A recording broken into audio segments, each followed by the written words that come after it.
Hey guys, Dave here. Welcome to Centurions Review, the punk rock band of wargame review institutions. This is Table Fables, a collection of tables for the weary game master. Essentially, it's a book of many different tables for many different things in role-playing games, kind of like a reference. It's from Madeline Hale. Let's see what's in here. I'll read off the names of some of the tables in it. I'm not going to be able to show all of them because there is a lot.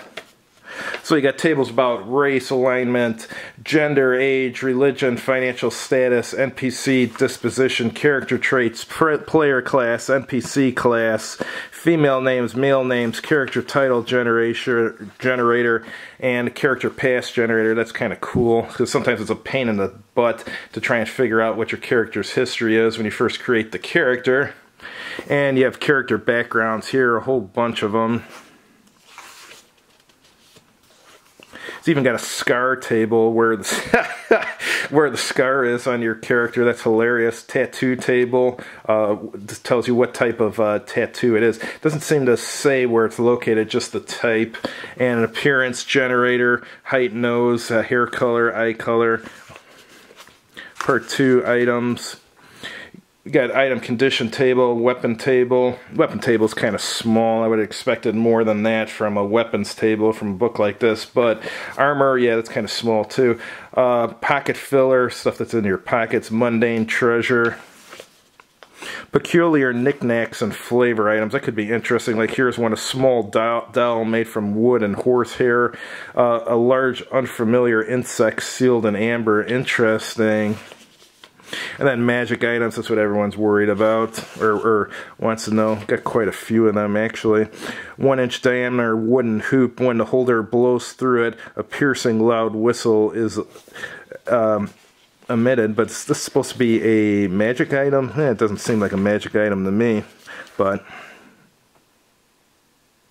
Here's one, impossibly light floaty cloak that allows the user to turn completely invisible for 1d6 minutes per day. And here's another weapon table. I think these are magical weapons. Interesting. Mundane scavenging items like ingots of steel, sacks of rice. It's actually kind of cool because if you're going through a dungeon, you're not just finding weapons and magical items and so forth. You're also finding mundane stuff like this. This is actually a good idea. This will make your dungeon seem a little more believable with the stuff you find, like books, blocks of beeswax, all sorts of stuff. Ooh, a set of gaming dice. That's a good idea. Books, all sorts of different books you can find. Magical books, that's cool. Potions, yeah, that's definitely useful. Here's one, potion of gas form.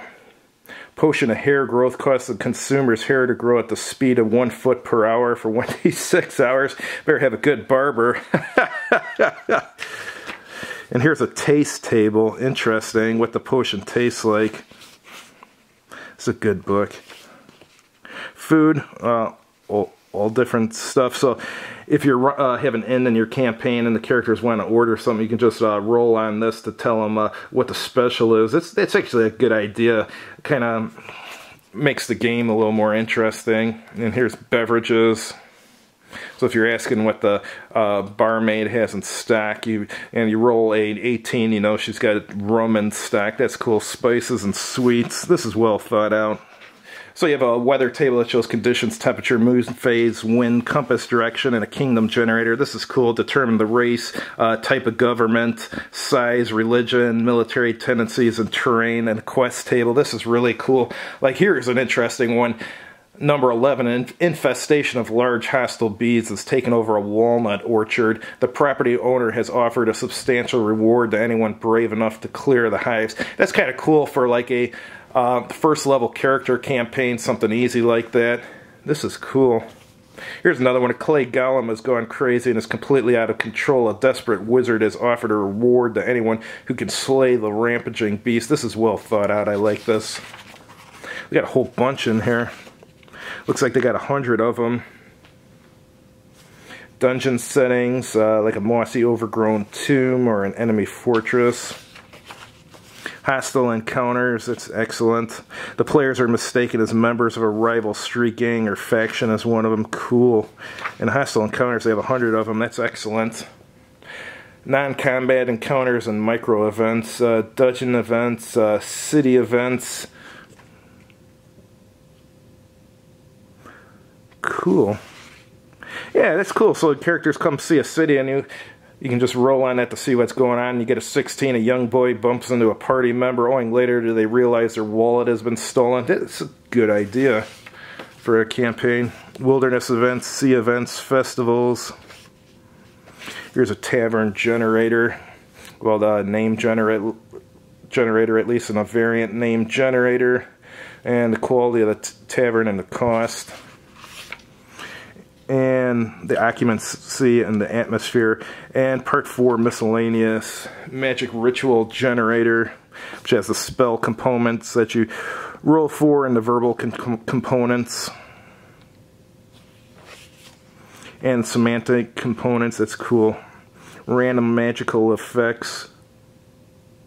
Target grows 1d4 extra fingers, or the target is suddenly very cold and covered in frost. Interesting. That reminds me of that, a little bit of that wild magic table they have in D&D. But I guess if you're playing another system, it might not have a wild magic table and or the effects for it. So you could use something like this. And curses, there's 100 of them. Target experiences a driving hunger for parchment. Interesting. Disease generator, and here's the symptoms and severity and the illness name. That's cool. And a dream table, that's awesome. You dream you are wearing a gold robe with a live snake as your belt. The snake tells jokes to the people you pass. You purchase silk from the market and the snake coughs up gold to pay. Interesting. And here's a nightmare generator, and that's cool. And random card draw, that's cool. Tarot card table, that could come in handy. The king depicts a man with a hand over his heart, archetype for kindness and matters of the heart, discipline, self-care, and honor. And a random color and random metal table. This is really good. Yeah, I'm glad my friend Len let me borrow this. Not sure who's the publisher of this. Oh, she's self-published. This is really good book. Yeah, I recommend you guys, you find this, definitely pick it up. It looks like it's worth its weight in gold. Thanks for watching. If you liked the video, please click like on it. And if you haven't done so already, please subscribe to this channel. And if you guys have ever used this book or used anything similar, chime in and let us know about it. Have a good evening.